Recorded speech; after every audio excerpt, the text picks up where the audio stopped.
O'zbekiston fuqarolariga tezkor xabar. 2 kundan buyon ko'tarilayotgan narx-navo yana pastladi.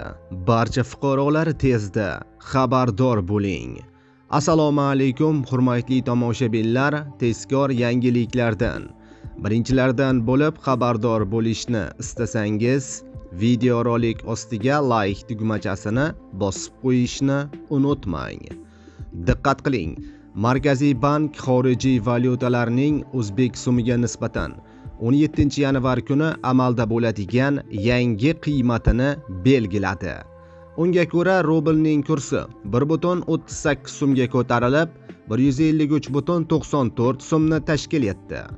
Yevro kursi 40,31 so'mga pastlab, 13,887 so'm bo'ldi. AQSh dollarining kursi 6,88 so'mga pastlab, 11,962 so'mni tashkil etdi, deyiladi xabarda. Azizlar, videoroliklarimiz keng tarqalib, barcha fuqarolarga yetib borishligi uchun like tugmachasini bosib qo'yishni unutmang.